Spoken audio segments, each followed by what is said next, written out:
relation is that Ahmed was one of the first artists to meet with İsmail Saray after İsmail and Jenny came back from the UK, and they had a long-standing friendship and relationship since that time. The second conversation was on arts education. That was at SALT about a month and a half ago, with Felicity Allen, İnce and Antony Hudek, and in the panel that was İsmail was not here during that time, but the panel brought up many interesting issues, and I was particularly indebted to Antony for his presentation, which opened a completely new page for us regarding recontextualizing Saray's work and the time and the whole context of and Journal of Art and Education and the Artist Placement Group and John Latham. What I'd like to do today is invite the progenitors of the project. We don't use the word curator, as you all know here, but we use our programmers, Duygu Demir and Sezin Rami. They should come and sit with us. They're more important than my position here at this table. What we're going to do today, come on up.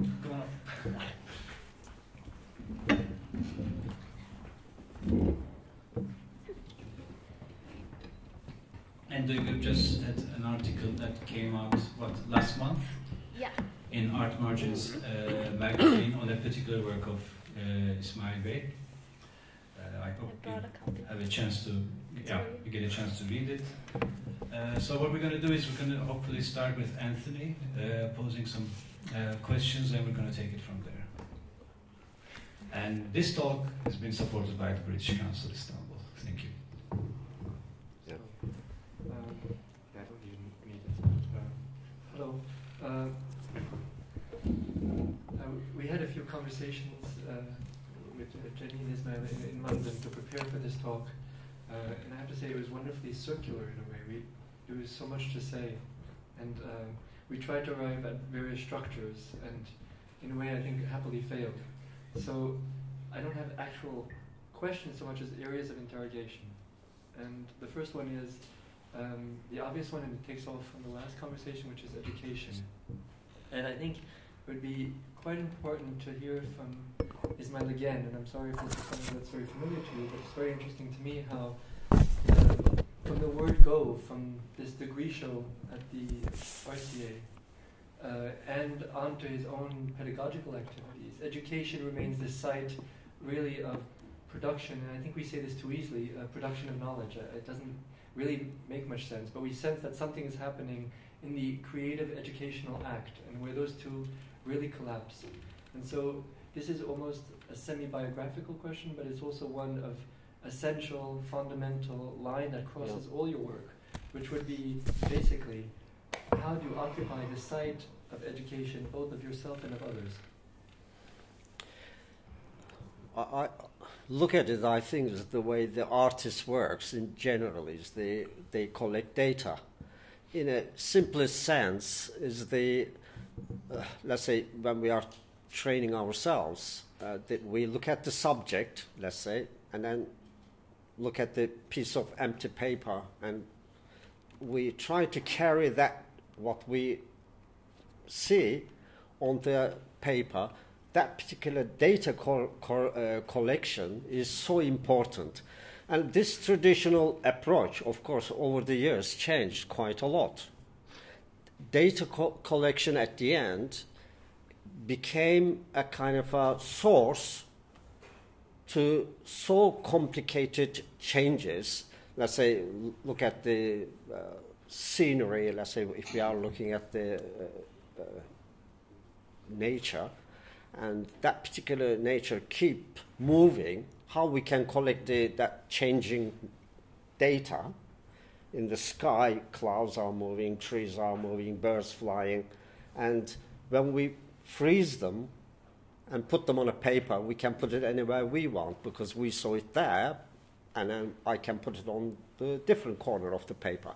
That kind of thing is observation, and practice gave us a freedom, and how we physically, accurately make those data transfer. If we see a cloud, very intangible object is when we are drawing with a pencil, and it is going to be dead line of something, and look like a fuzzy hair. It is okay drawing, but suddenly doors opens and closes and the hair moves, and then shall we wipe these little details and then redraw? Therefore, this kind of receiving information, perceiving these information, or cognitive understanding of the objects have to be, I really feel, this have to be taught in a very basic sense in the universities or schools, or is a kind of in life in every level, what is going on surrounding us. Therefore, I really feel very close to every professional person. Whatever they are going to do, they should kind of understand what is surrounding them. If they don't, then at the end what is going to happen is we've got very eclectic, patchy, collaged life, and very complicated, confused state. We don't know where things coming and going. And at the end, of course, the statisticians freezes this particular data collection and then collage, not collage, but as a cover that with a chocolate or cream coverage of the everything, and that become aesthetic understanding. Therefore, artists, I think, would like to see real things. What is this theoreticians cover the objects with, what we've been practicing. Therefore, practitioners keep running away from the theoreticians, but the theoreticians trying to understand and package and present us to the public as in the modern world, let's say since the printing started in, let's say, in the 30s. But can I ask a question? Yeah. I mean, it's okay, sorry. What was the trajectory here? If you would tell us a bit more in a more kind of a more precise fashion in which we could understand in terms of the historical trajectory as well. You were at Gazi in a particular school. There was a particular system of education there. Then you experienced two different systems of education in London. Yep. And then you returned and you became quote unquote an educator as well. What was, because these are, beyond any notion of subjectivity and subjectivization, there was something else going there historically, which was quite powerful. I really went into, let's say, I wanted to do art, but I found a gap in economical context at that time in the structure of the Turkish education system. I found myself in Gazi eğitim and joined two things together, and in there I was given one guidance: you are going to be a teacher to teach other people how to teach. It's a kind of it is not a somersaulting once, but somersaulting 3 times to show people how to do it and what not to do it. Therefore, Gazi eğitim in that sense is a very important point, and I found a kind of this particular task, and that responsibility still goes on with me. And I look at the artwork, and I not look like giving an account of what I do to every artist. Say, what does your painting describe, or what does your work describe? Could you tell us? Some of the artists says, well, I've done everything that tells you everything, therefore if you can't understand, that's your problem. That kind of attitude, and I don't follow that, and I get excited if somebody asks about my work. Then I say, watch, during that time, while I was making, I thought these things, but now it might be talking to me differently. What do you think yourselves now? You are looking at this particular artwork first time, and then must be telling you something different now than if you had seen this work 10 years ago or a few years ago.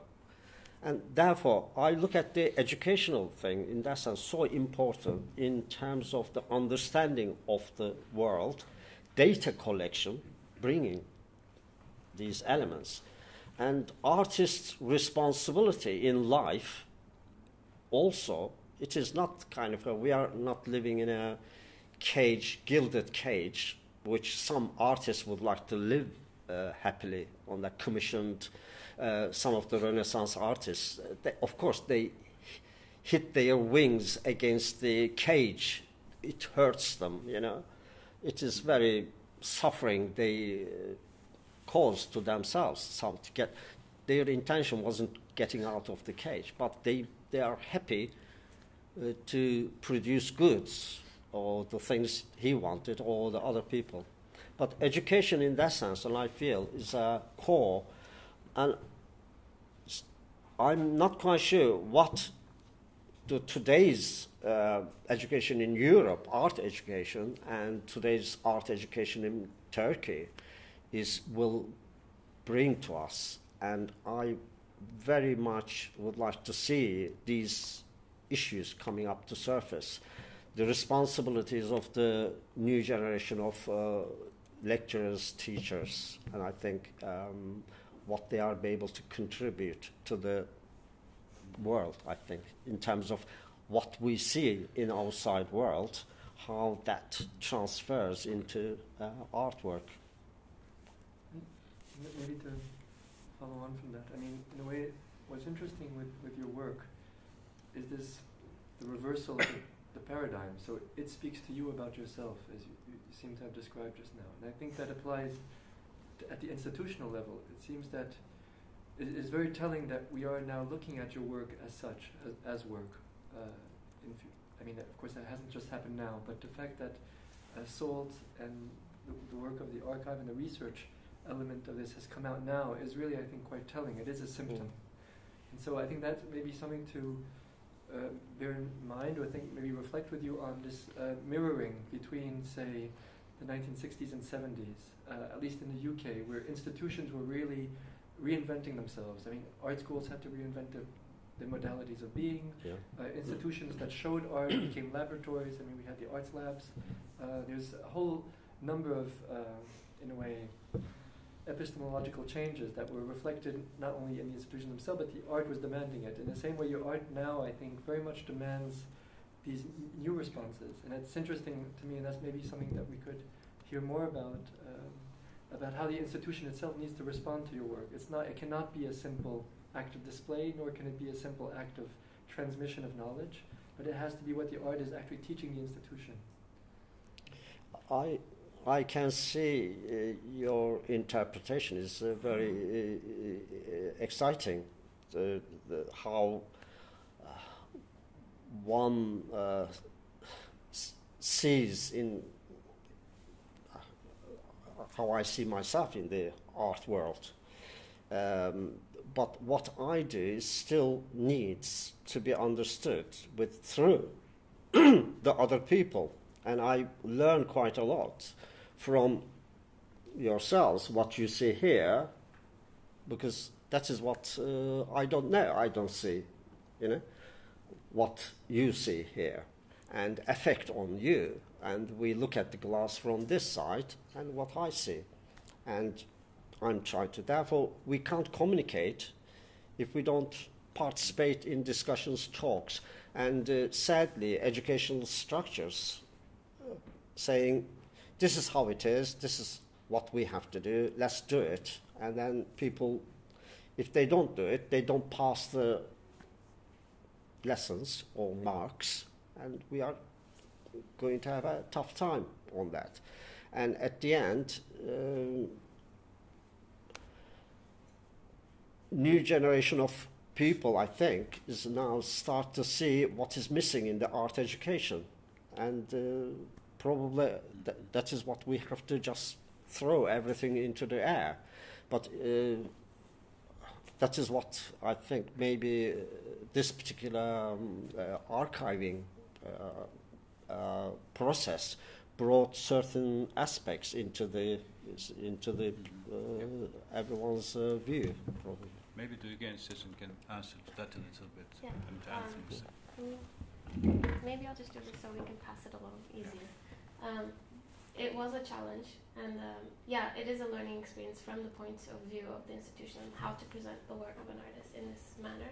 And I think that's why we went for a really complicated archival process, as well as, I mean, one part was the physical research and actually what works we could find, what things survived, and also a discussion about what it means to recreate some of the works, even though they're conceptual works, and there are clear instructions on how to make them, and it doesn't matter if it's the material from 20 years ago or if it's now, as long as it's done with the artist's permission and oversight. But we tried to steer clear of doing a lot of reconstructions and wanted to stick to the works that we could find and the works that explained key moments.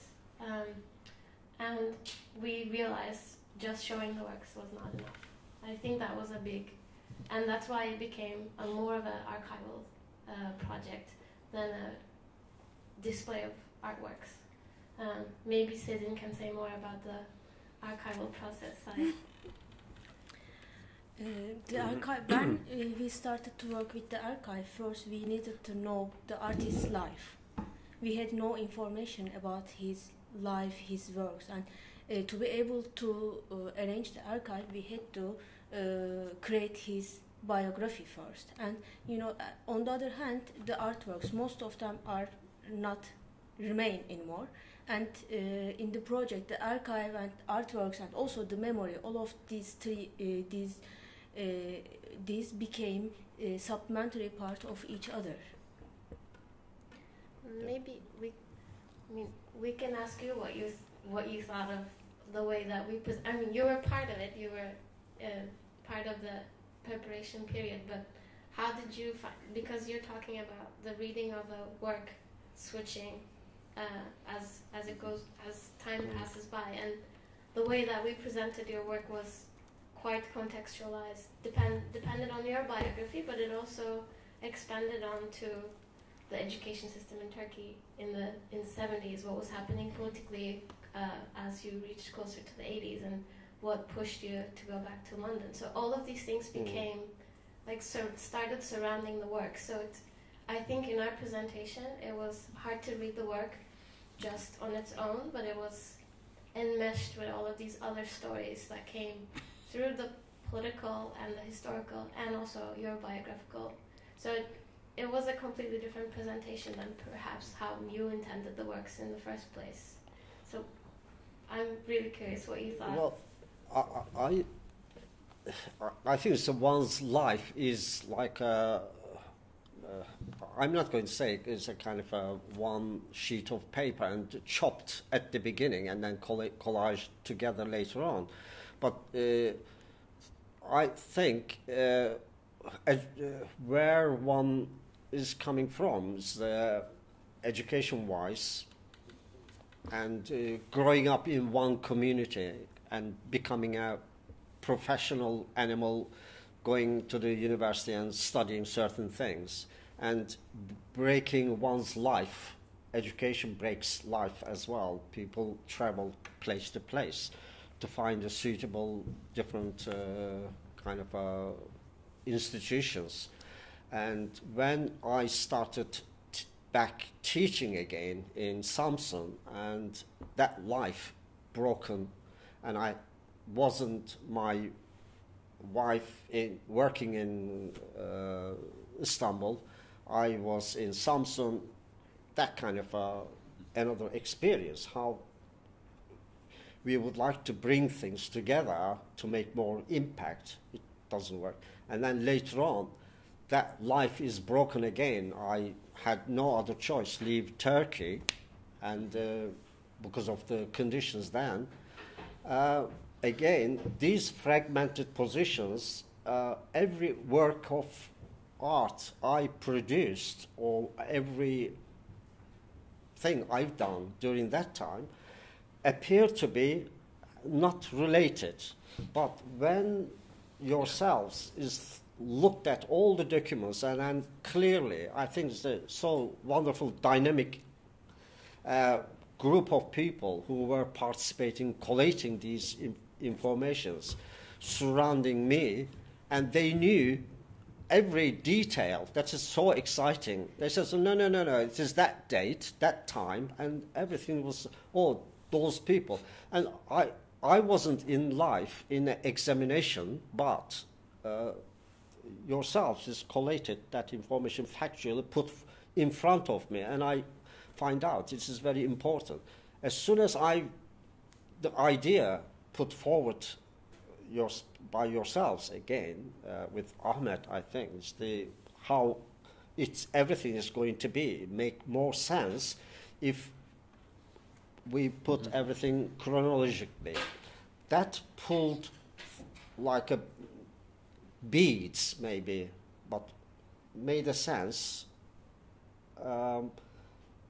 to me as well, what happened to me, and I was able to see the relation and how some of the works is being started somewhere and reborn or reinterpreted in another form, some of the elements in the other works. Therefore, I felt really very comfortable the way these things livened again, looked like every work with the missing bits still made a sense. And when you mentioned some of the works can be reproduced, that I said, oh, well, it's not necessary. Is it necessary? And then the Seisel project, I think, right at the top floor, and that I said, well, if can be made, it will be a great idea to do it. But doing that, and I think tidied up everything, is again brought back to the top floor, educational. When I did in St. Martin's that time, brought the top of this building is a kind of look like a control, so abstract. In the meantime, intellectual is quite complicated work, but reproduced. That was, I think, have to be discussed again. I think so between us, still we can discuss what that means.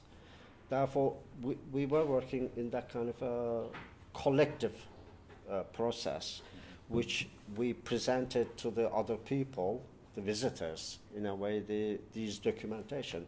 I hope, as far as I know, they made quite a good sense, and I think, to some of the people which they can see works makes more sense if evidence is being surrounding them. And therefore it created a better, clearer understanding, I think. Thanks. Okay, just to go, maybe we can go back to Anthony's question again, just to kind of explain the background a little bit, perhaps with Duygu. We were working on another project 3 years before that, and we did resort to making work again after the artist had passed away. And although I'm extremely intimate with the artist and knew exactly the steps he took during the production of that work, that the making the work again, or actually completing the work, or it was quite problematic. And I think with this project, it doesn't matter if the artist is around or not. Actually, making the work again is a problematic. There's a problematic there which is yet to be resolved. Actually, of course, the work upstairs was also a performative action. It was labor, taking apart the sisal, and all of that is allows for a reconstruction. Although we did not no work that was destroyed was completely remade in this project. We shied away from that, and I had a little bit of unease with the exhibition from the first moment on. Is that somehow to me it looked, which we discuss always between us, is that it seemed to lack some resolve on its part. That is to say, to have it as kind of an overarching sentence or a position rather. The position was described perhaps through the works themselves. It was a continuous, almost kind of very good, seamless narrative, but there was no. It wasn't breathing as if. There weren't front moments and back moments. It didn't have that kind of ecology. It was going like this, And but at the same time, as you say, it's hard to rethink through this without inventing that moment. And then in Ankara, we did a completely different installation, which foregrounded the monument as opposed to the document, object, which is also in and of itself produces a particular kind of deficiency, because it wasn't. I guess it wasn't the works, or it was the whole story that you two were after, not this object or that object. It was the whole story. So when you do that whole story, there's a particular flattening of the difference between the document and the monument, between the story and the object, between this and that, which I guess is understandable. Coming back to Anthony, to your question, what was your reaction to the exhibition in that sense? How did you? Because you asked this question with a particular conceit, I think. That's one question. Secondly, when you were here last, you talked about End magazine and quite a bit, and you kind of framed it in a position where it was repositioning the 70s and the 80s. With some force, and we just bring it back, and that was also very. That fact was kind of unsettling and quite interesting, and that you had not known about that before, or it hadn't crossed your trajectory. Although you're a historian of exhibitions too. I think maybe we could answer those questions as we go along, because I had one response to what you were saying about the archive, which may also help answer some of what you were saying. In a way, what appeared to me very successful in the show, and which doesn't come through in what you were saying, was this, the partiality of the archive.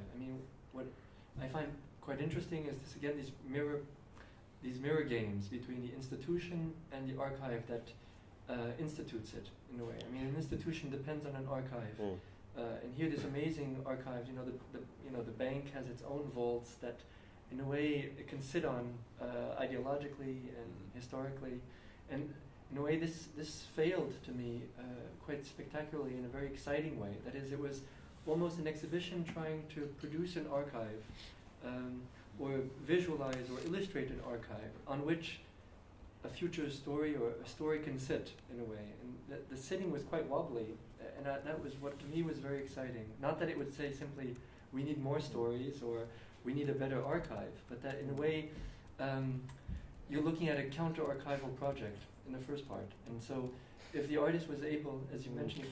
I didn't want to hide my source of how I artists things. And for example, if somebody artist paints someone's portrait, and that particular person walks in, stands next to the portrait, and that is a kind of thing I really like to see, the reality coming out of it, and the source of the inspiration, source of the agony, pain, shouldn't be hidden. I think the artists create a curiosity and mystery around those things. Van Gogh cut his ear. I mean, it is important. Maybe he didn't cut his ear. Somebody else cut it. I mean, Paul did it, you know. And there is no evidence on that. And the two people's behavior comes to surface, we don't know how to handle. But if artist says, this is the evidence, this is what happens, these are the things motivated me, genuinely, and I'm not going to hide it. This is how I cheated everything. This is how I, that time, to achieve something. Or this is how I begged or I really fought against. All this sincerity within the archive came as a evidence important.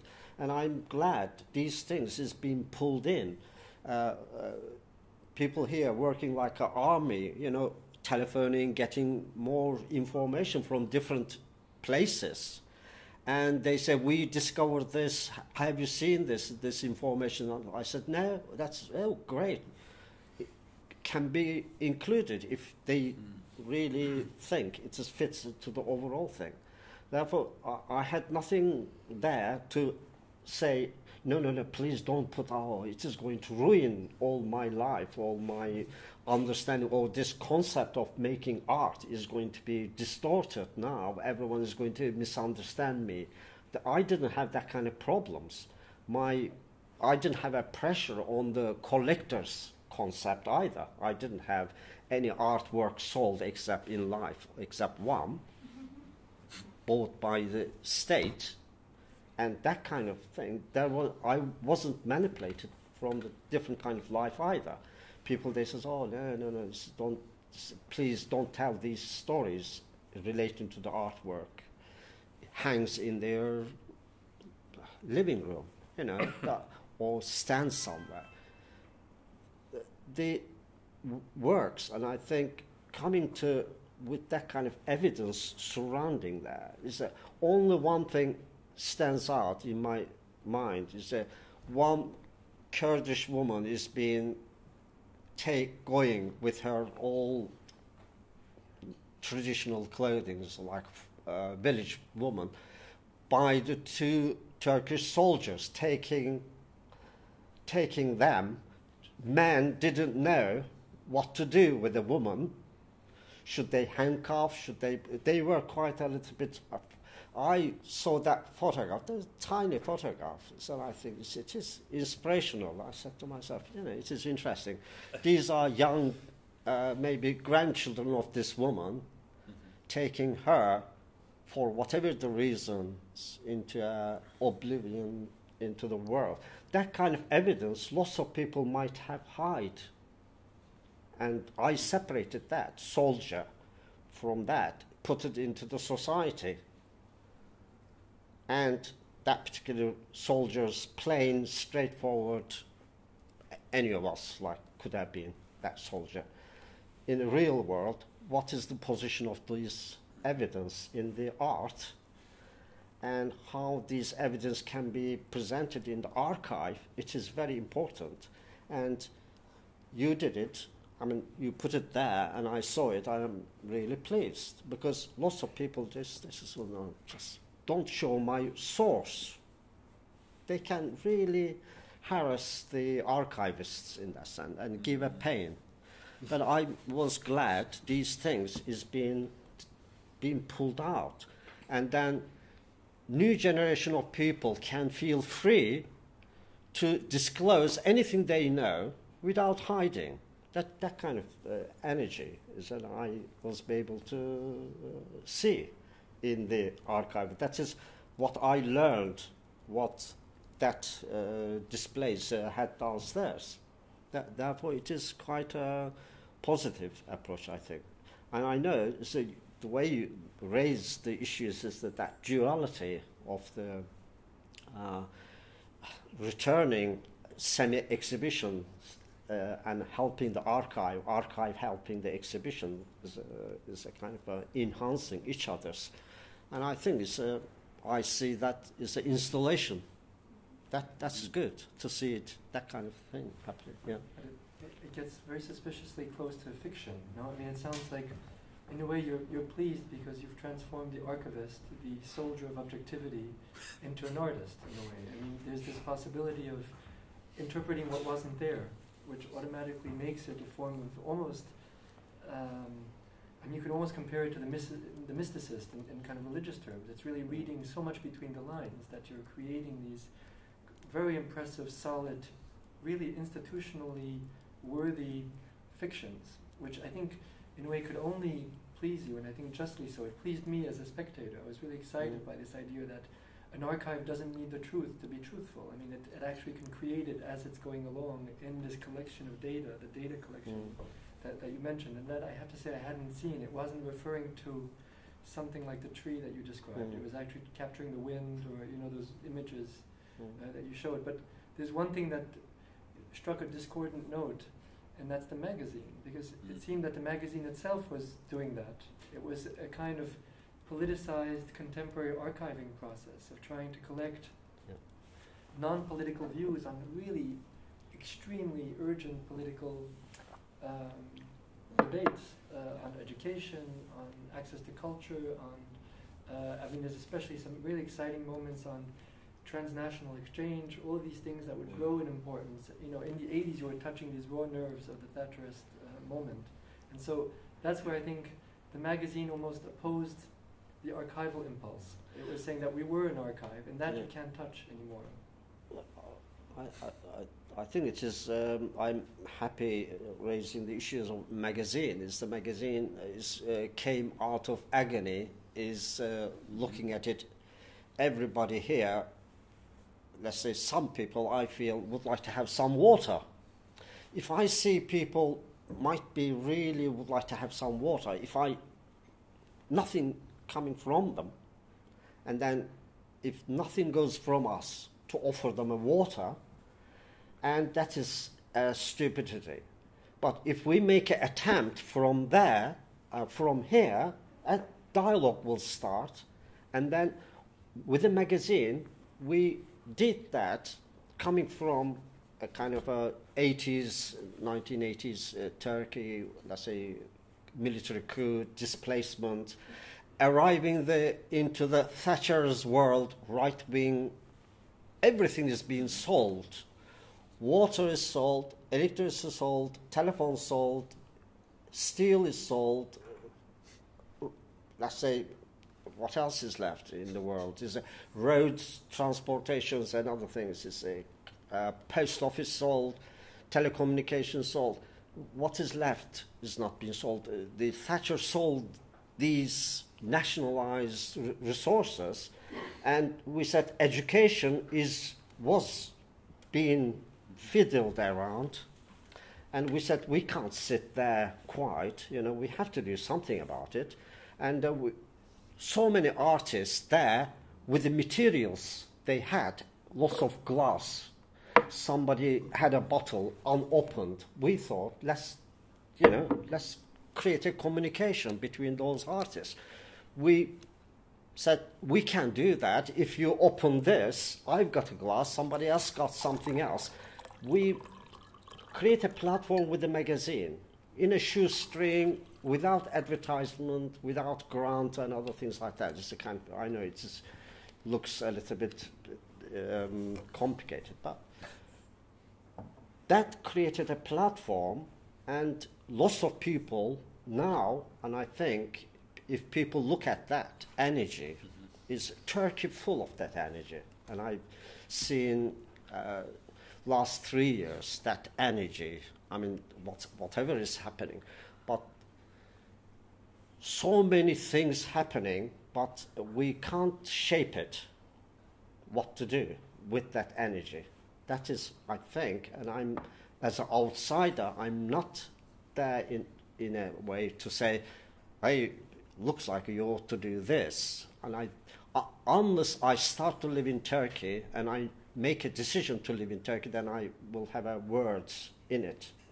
But I will fight or do anything I can in England or in Europe and EU countries as much as I can not to interfere with the other countries' internal issues, not to interfere with their product of art, products of what they produce. And I think I see that so important. Therefore, how, within the context of magazine, this is kind of can travel everywhere, but it was quite a good container, and I think reflected the mood of the people there. And I'm not going to say put everybody in Turkey into one container, but it is, and I think that energy will pull itself together sometimes, as much as we start to talk to each other, really.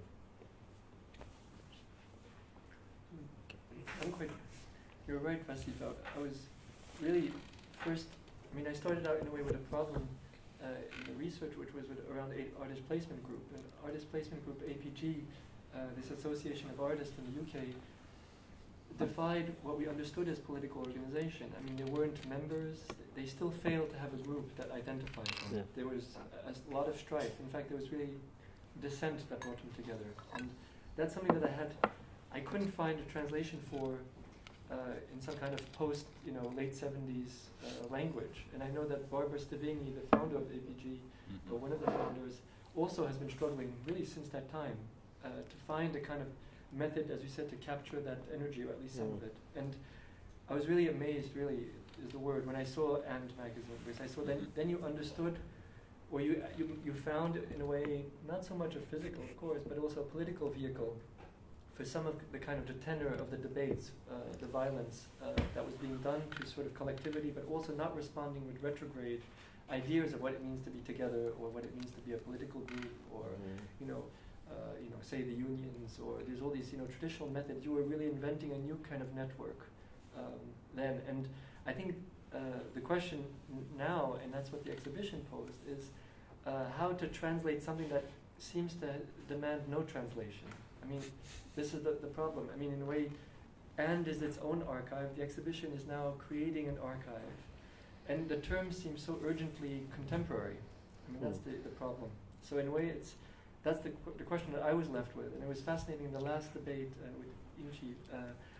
Maybe she was getting actually quite close to something of that intensity in the present. But it's something that we're really, I think, looking for. It's been termed a pedagogical turn. It's been termed a number of things. But that element is missing. And so the exhibition was this unsatisfactory reminder, or an irritating reminder, that we still have to, in a way, translate the untranslatable that was captured in there. Well, the APG, Artist Placement Group, I think, had a very clear agenda, and they wanted to place artists into the industry and the government institutions. And I think that is interesting solution. But I looked at it as a kind of from completely different angle, because in let's say 60s, 70s, when Artist Placement Group was functioning, there wasn't a huge amount of a kind of unemployment among the creative people that time. But what they were saying is they would like to go into the core of things instead of looking at them from distance. That is why it is so good about the APG. They went into the institutions, let's say, National Health Service system. They went into it as an artist. They went into the steel industry. They went into the coal industry. They went into the shipping.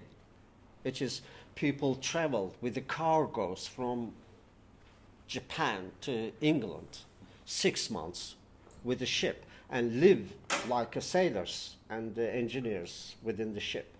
That kind of documentation, the data collection physically, it is not looking anymore like in the traditional context of artists looking at the nature and then painting on a piece of paper or canvas.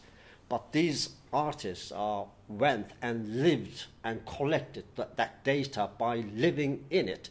Living not like living like a lord or captain of the ship or captain of the industry, but living like a worker on the floor. They were clearing, sweeping, let's say, working in it, as well as looking at them, seeing, hearing the noise and other things. And at the end, when they presented the work, and then work became so powerful, and they gave a different kind of life to, I think, understanding of how the artist can produce works. My understanding of that is I was coming from that kind of environment, and I was brought up in that kind of rural life and working, doing hands-on things, and education exactly the same. Therefore, I saw that is a natural thing to do. Before you paint the tree, you go and see what kind of tree that, and hand-on, you get closer to it. APG, in that sense, one thing is missing in today's context is artist placement, is the financing the artist's time. Do you think the artist first should be paid and then do the work later, or they do the work, let's say, few weeks, few months, few years producing that particular work, and then payment comes later from where it's going to come from and how much that should be? These are the things, and I discussed with John Latham, with Jenny and myself, is heavily. We said, watch, we have to sort it out, these things. You can't just go into the industry, because you will be kept by the door always. You can't be in it. You have to talk to the trade unions as well as the management of the organization, because you are walking into it. My artist placement, my concept of art placement is naturally happened when I went to army. I've done my military service in Sparta. Everywhere smells roses, except the people elected from those places. They smell fat and nasty people. But that kind of environment gave me a real insight to the military service, what it means. And I wished every woman in Turkey should go to army as well, as if men have to go. If they are going to go, women should go as well. And I really strongly, if woman is not going, once some of the national members of this society is not going, and one section is going, no, I'm not going there either. But, and I think that kind of things, we have to bring logical understanding. If we demand, if all the women says, we want to go to the army, if my boyfriend, my husband, my brother is going to the army, and we have to demand things in a way. It is not because I'm trying to say to people to move into militaristic world. On the contrary, I'm trying to weighing each other's how we think the equality comes to surface. Making art in equal terms, we have to get this equal resources, time, and how we can achieve that in the artist placement concept is really, these are very much discussed, but there are so many unresolved things in it. But the payment of the artist is not concluded, still in the air. How much artists should be paid, and who decides that, and what about the expenses of it, and when we should go on a holiday as an artist, do we have time, or should it be included? All these are the things. I'm very much now involved in England and Europe in these issues and how artistic rights are. About 5 or 6, 7 outstanding issues. It is, whenever I talk to British, let's say, artists, they don't see any sense in it. the Turkish artists very much similar. Some of them, maybe I'm talking to the wrong people as well, you know. But they are not coming forward, yes, what are these things? Let's demand these things and then write them on a wall. And then get these demands. And I don't know how those things can be achieved. But we go back to the economy again and survival of the artist. A artist placement group said their payment will be percentage of exactly what other people are having. That is what is interesting. What is the average pay in this, let's say, room, or in this building, or in one, let's say, NHS or National Health Service? If the average pay is a certain amount, artist is going to be paid during that time that amount. And that kind of solutions they put forward. But if one artist goes into from one institution to the other one, their salary goes up and down, can they cope with it or not? And I don't know as to how economical issues can be looked into. I mean, it seems rather, I mean, to me, quite paradoxical what I've just heard, because on the one hand, you seem to have this kind of reformist drive, which is really quite impressive. You're saying that in a way you can speak to, say, Brussels. I mean, there is someone, some authority to speak to, as if in a way from the outside. I mean, you're positioning yourself from the outside. But on the other hand, it seems clear to us, I think, many of us in the art world, is that we're speaking from an inside, which is this kind of globalized, generalized, it's often referred to as the precarious society that we live in. And I think that was mentioned by Jenny just a while back with this kind of 0 hour. We live all more or less by a 0 hour contract. I mean, you get your own pension if you want, and good for you. And that, in a way, was a model, you could say, roughly speaking, inherited from the arts. I mean, the artist has given a lot to society. One of them is the model of a precarious living condition. I mean, that is what was given very usefully to certain corporate bodies, to say that, well, if you can live and produce creative work in that condition, then presumably a typist and a cleaner can. I mean, it's a kind of generalized condition. So I'm just wondering about this tension, which, and I see this, and I wanted to mention this, I work in a private foundation in London.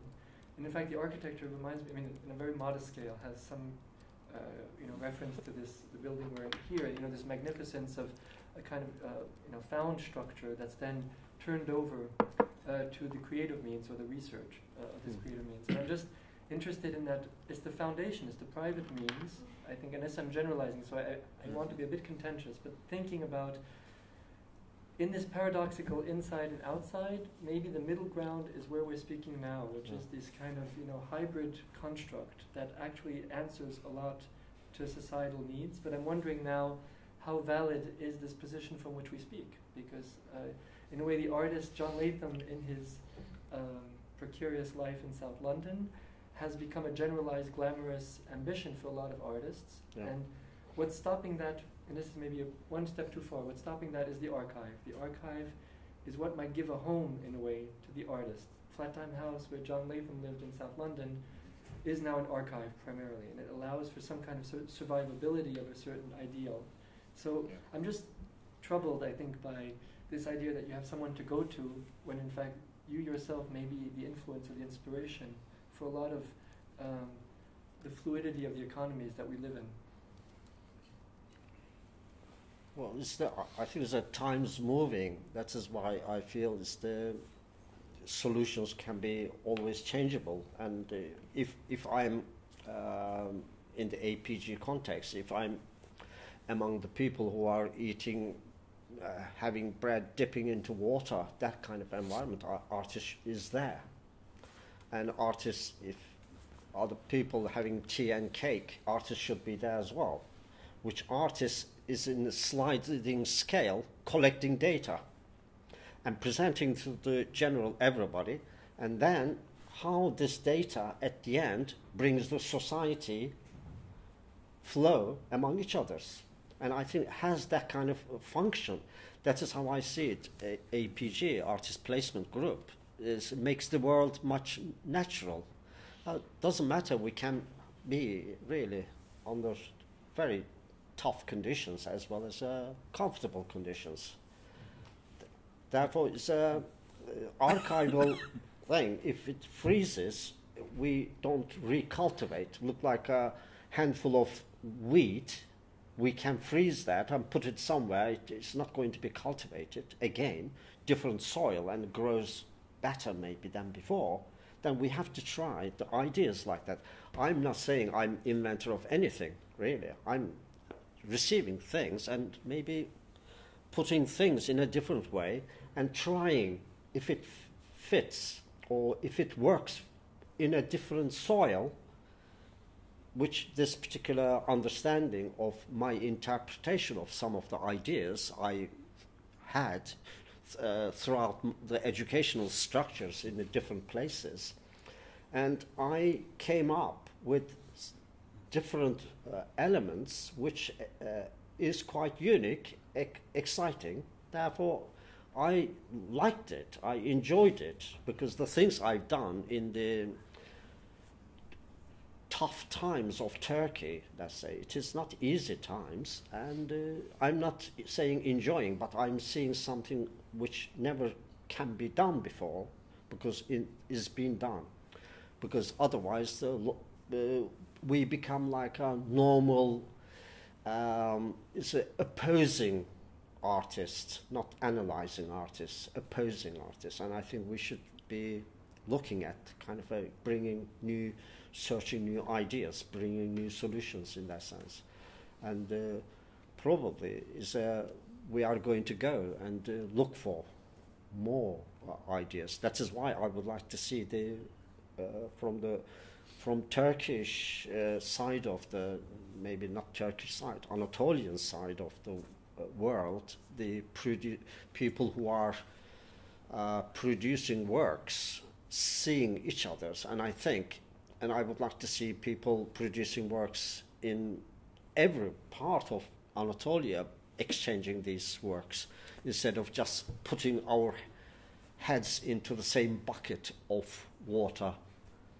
It's like Istanbul is very much like that. Ankara is like that very much. Everyone wants to go into the same area, wants to show something, and then lots of people coming to England as well. I had a show in England, here it is, or France and other things like that.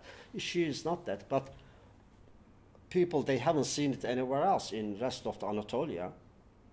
But before anyone see in Turkey, they are looking at it as showing it somewhere else. And I have that commitment, comes from the educational structure I was brought in, because I came from Kütahya, went to Ankara, Gaziantep, and then went to Diyarbakır to teach some people who can't speak Turkish, because they are speaking Kurdish at home, at wherever they are living on. That kind of environment made me to understand, there are different worlds, different people going on. Therefore, we have to communicate within that level. We can be stronger, and I think it's brilliant, committed artists here in this part of the world. And I have seen several works, I think, during my visit in SALT Beyoğlu and let's say other galleries in Beyoğlu and here as well in this building, interesting, exciting works brought in to see other things happening in Middle East and different parts of the world. That is, and I think it's crucial to a little bit more stretching the boundaries. It's quite good, I feel it's quite exciting in that sense. So maybe at some point we could also ask questions Yeah. of the audience, but I just had maybe one last, just to say that Ismail had proposed a title for this talk. It was For the Master, for the Horse, and maybe it could be, before we just open up to questions, it could be maybe good for you to remind us. The title relates very much to what you just said about this relationship between the center and the periphery. So. I mean, when we did we wanted to do the magazine, then I've been working, it's a kind of class difference, and also people who work and their tools. And I look at it always is there, and I have written really very heavy, complicated, huge experience accumulated in Turkey that time. And then I came out and all this experience and then put it into that article, observing the Britain's complexity and the sell-off every nationalized industries. And that was, let's say, 80s, early 80s, before 1984. We produced the magazine in 1983. 82 was the discussion period, and 83 magazine was ready. We said, why don't we produce it on 1984? Orwellian little, it's a little bit more. Could be another way of starting something. That time I have pulled in all those informations into that particular article. We discussed every contributor, the editors involved should put something in instead of editorial guideline. We introduce ourselves, what we are, with putting our own works in it, not in the rest of the magazines. But it will be quite a good idea to do that, and therefore I poured it in. Illustration on that, and I made an artwork, 2 buckets of water, put it on a stool, just a dishwasher bucket, and one of them is hot. I call that for the master, efendiler için. The other one's another, exactly the same bowl, is cold water for the horse, at için. It's a kind of metaphor. Art has, let's say, at has, let's say, horse has as a kind of a different meaning, different cultures. But in reality, art, let's say, the horse was carrying the effendi or master. Therefore, when they have to rest, that they were treated by people in a different way. Master have to wash himself with a hot, clean water to tidy up, and horse have to carrying the master, thirsty, giving a really nice, cool water.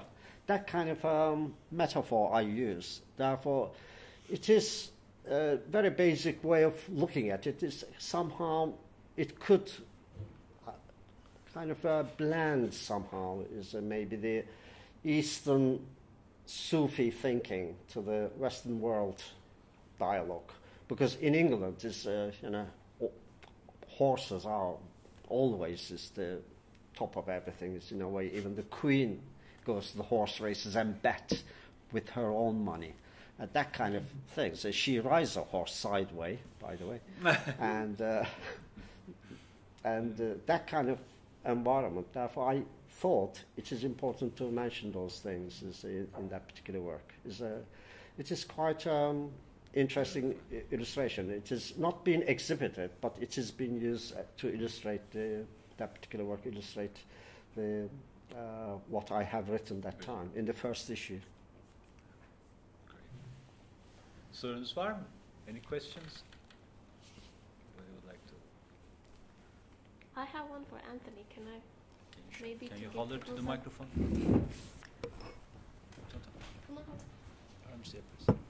I want to ask you about this disillusionment you have with an archive and what it can do, because it seems like you're talking about creating this energy of a moment, and that you can't do it through just the presentation of an archive, or not with and only, but also within the whole exhibition. You're quite skeptical of trying to come up with a narrative, and I'm wondering what's the disillusionment with that, because I thought it's also important.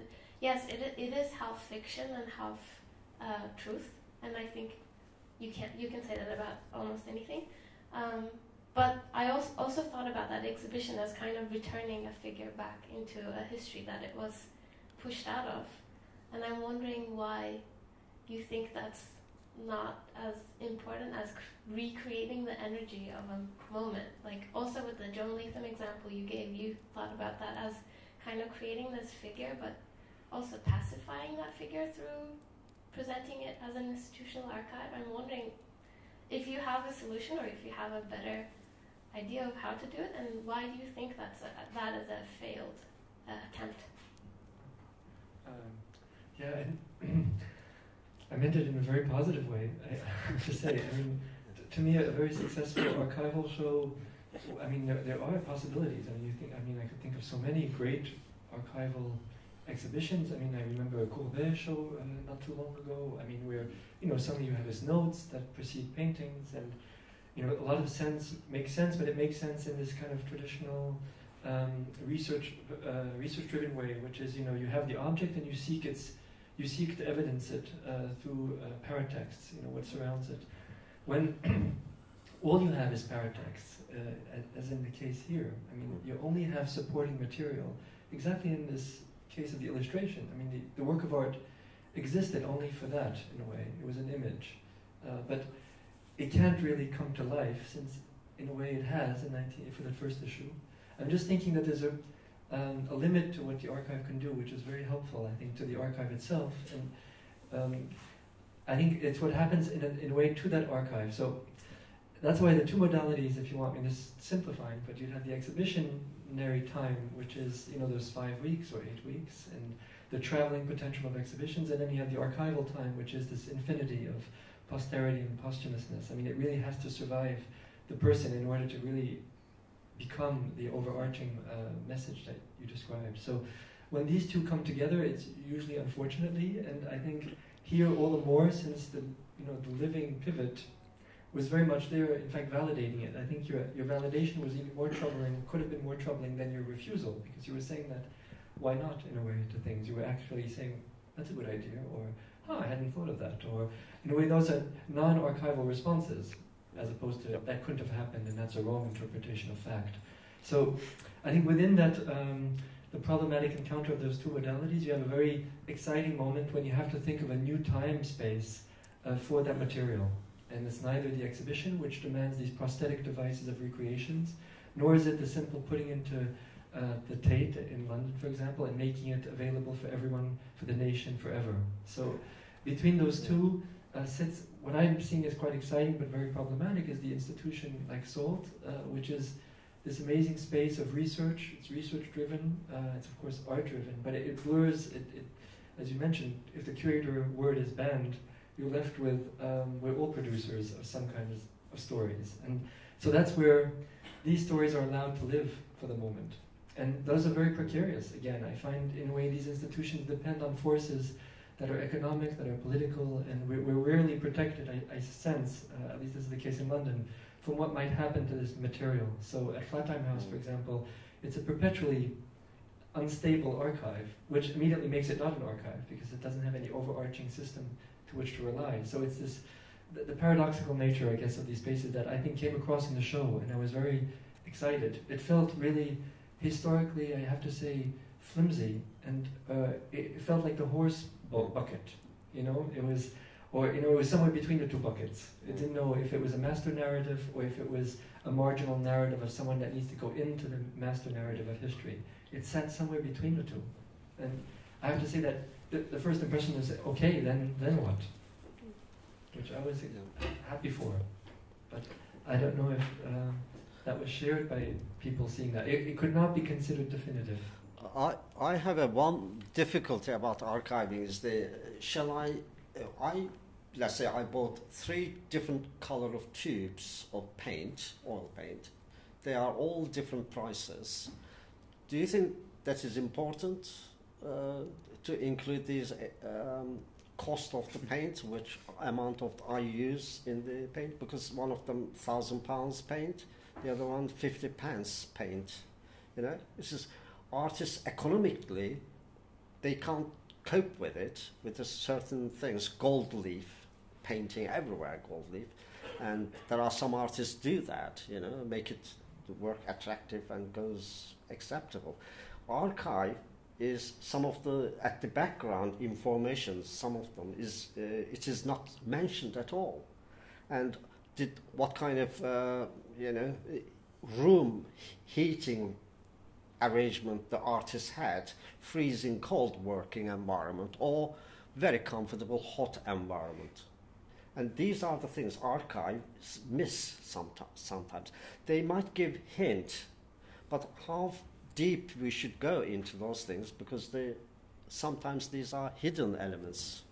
But I think, I'm not quite sure, there are certain issues can be raised, and I'm interested about what yourselves will say, because I bet there are lots of questions back of your minds, but the artwork and presentation of it has complexes in that sense. But yeah.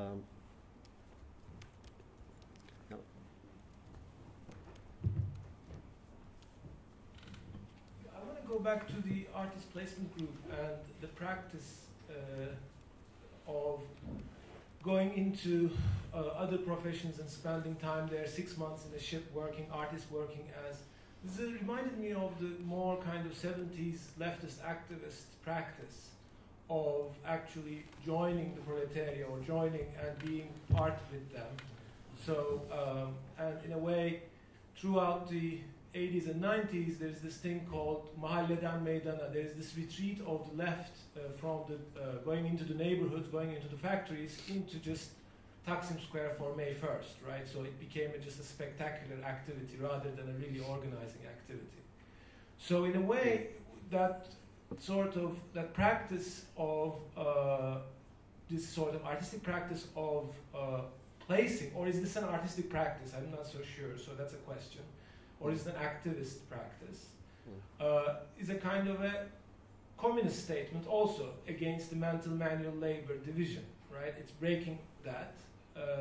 So when you go into when you were placing an artist, is there an expectation that the artist also functions in other ways than just being one of them, right? For instance, sort of talking about Lenin's sort of revolutionary theory or imperialism or something else. Right? So what's the nature of that placement? Anthony?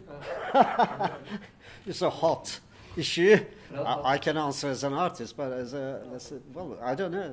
Carry on. I just want to introduce one term that comes from John Layton, which was the incidental person. So it was not at all joining the ranks of anyone, be it the proletariat or the corporate class. It was very much retaining the identity of this individual that at first was not even an artist. Eventually APG allowed the idea of an artist to emerge, but it was this incidental person that comes in and can go out. I think that was the novelty, I think, of seeing, and of course from the left it's been attacked very easily. You can say, well, actually that's a complete compromise and a sellout.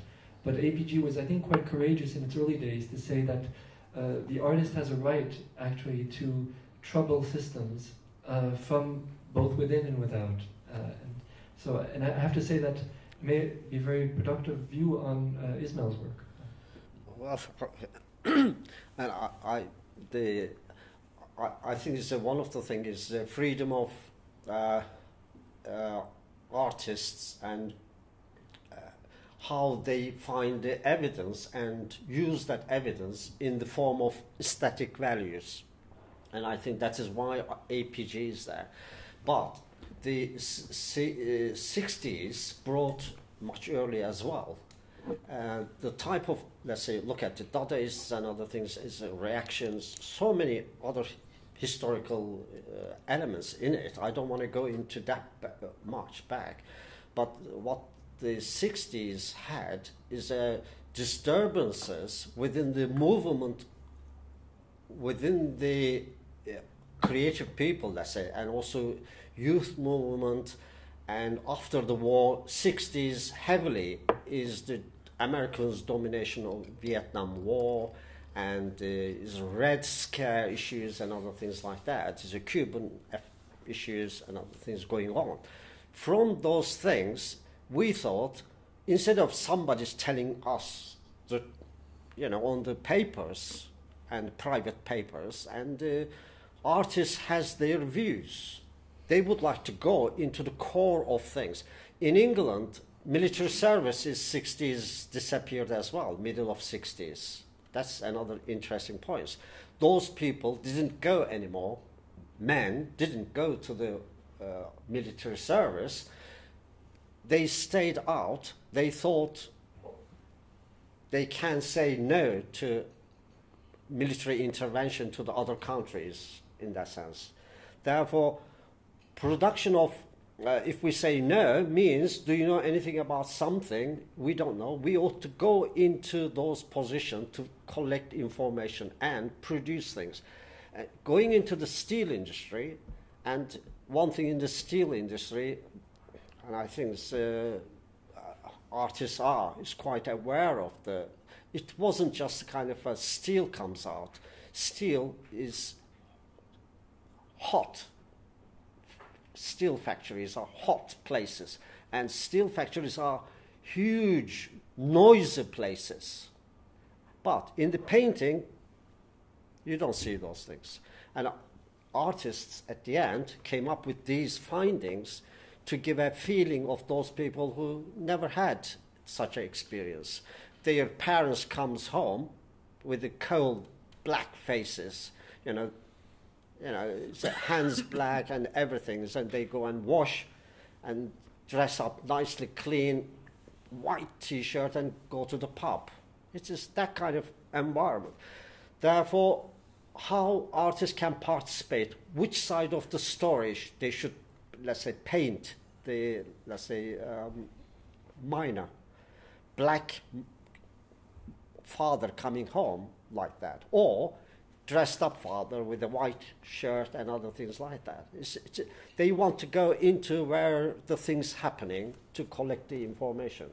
And I think it wasn't radicalism. Yes, there are symbolic elements within the socialist movements. Let's go to the factories in the lunch breaks, let's play theater and other things. Yeah, but it is, some workplaces can accommodate that, some workplaces can't. Some, in the middle of football match, you can't stop excuse me, I'm going to be as an artist, stopping the football match in the middle of that and do something, paint something or produce a performance.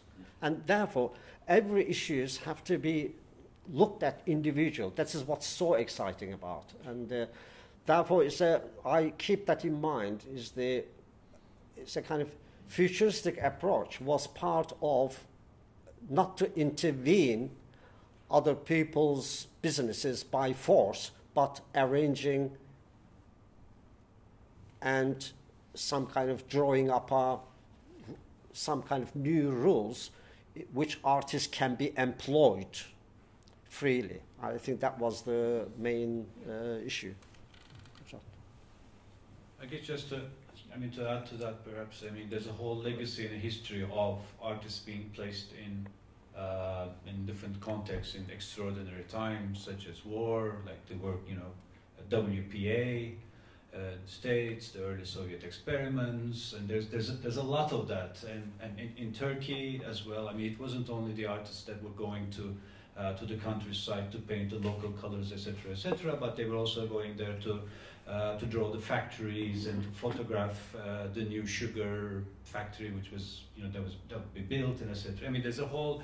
That's kind of a partial role, which is apparently a role that you would describe as kind of a workforce, and then as a result of that work, you come back to the center, home, wherever it may be. You present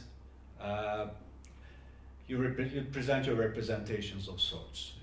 That's your role, and you usually present it to the to the bourgeoisie, to this, back to the system. It's a way of feeding and securing the system. That's so that is, it feels good at the end. But my question with all of this is that, why do we start with with this kind of strange understanding that art has anything to do with work?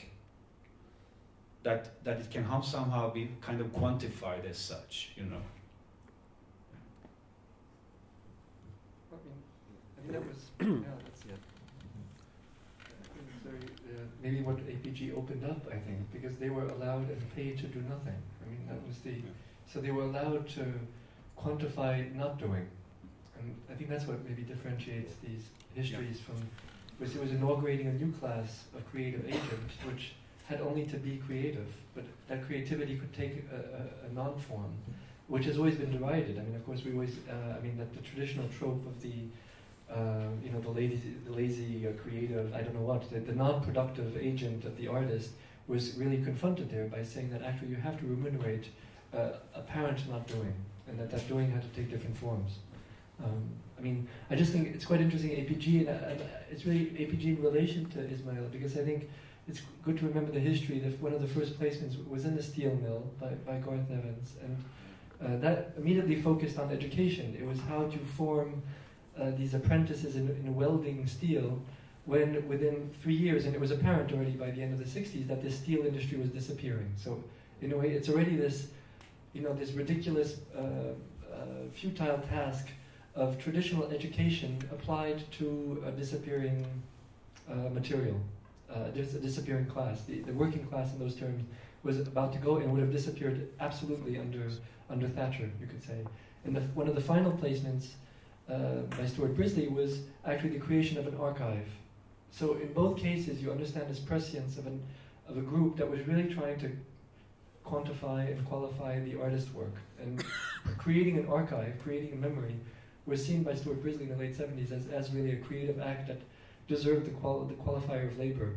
So I think in Ismail's case, it's maybe a question of those strategies, but applied to maybe the more complete disappearance of the understanding of work as such. I think that's what really is, you know, the blending, this progressive blending of creativity and work may have just exhausted the labor. I mean, I'm thinking out loud, but there's something about what I saw in the show and what you were doing, that through education you could maybe reconstitute an idea of work that could demand its own forms of remuneration, which could be mostly, I mean, could be financial, but has other forms of retribution. And I think that's what's at stake, what I saw at stake a lot in the work that I saw here. That is what you do in the absence of work, in a way. And you know, how do you fill that gap? And how do you remunerate it? How do you identify it financially, for example? You know, what value system do you apply to this disappearing notion? I don't know if that's accurate. That's quite clear, I think, to me. It's just what I look at it also is the what happens to the, let's say, any person is finishing the fine art course as a painter, sculptor, and other medium. When they finish the course, they find themselves in the street. Let's say, look at the academy here. When I finish, let's say, just college in academy, and I'm outside of that particular door, and then what happens? Where do I go from there? And this particular schemes is being worked on quite a long time by lots of different artists, all the time, still going on. APG was part of artist placement group. It's part of that kind of solution to look at the artists going into the industry without any preconceived idea. That was incidental person issue comes in. Without thinking first, I'm going to do this and this. There is no preconceived ideas involved. That is what's so exciting about it. And still we haven't solved it. And in which way we can create new solutions in, let's say, in Turkey or Europe, England or America or other countries. And we have to bring different solutions for those people.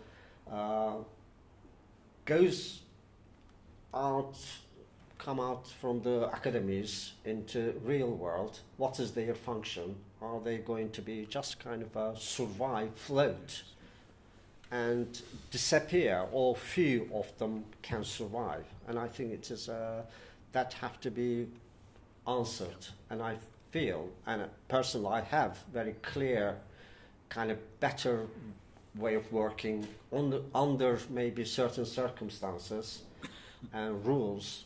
There are, in a European level, if we work, and there are solutions, it will be, it's a kind of bring solutions to that. But I think you have tough years ahead of you, and educators, people working in the education, and also the students within it, and they have to be accountable what they are in, what they would like to do. And these things is going to stay in the agenda for a long time, I think, till we get together and find a solution, maybe. There's one thing that you said earlier about the triple somersault. I mean, I find that a very good image, to find out what to do, basically. I mean, if you're teaching teachers, you're already at this kind of meta level of non-production, or you're producing producers. And I think that's that position that you really charted in a way, which is a really interesting one, which is maybe a bit too close to comfort to the curator or the archivist. I mean, maybe we're all in that space of relying on other people's labor in a way, or informing other people's labor. So I think it's an interesting. I think I don't want to speak too quickly, but there's a sense that you speak very effectively. Your work effectively challenges the institution, because you can. And that was the APG dilemma. Is it entitled to speak the institutional language without corrupting, what was seen as the pure language of the art maker? So by the triple somersault really problematizes that. That you're taking part in the language of those who produce producers. Any questions, any concerns? We can just turn off the microphones and keep on conversing here. Okay.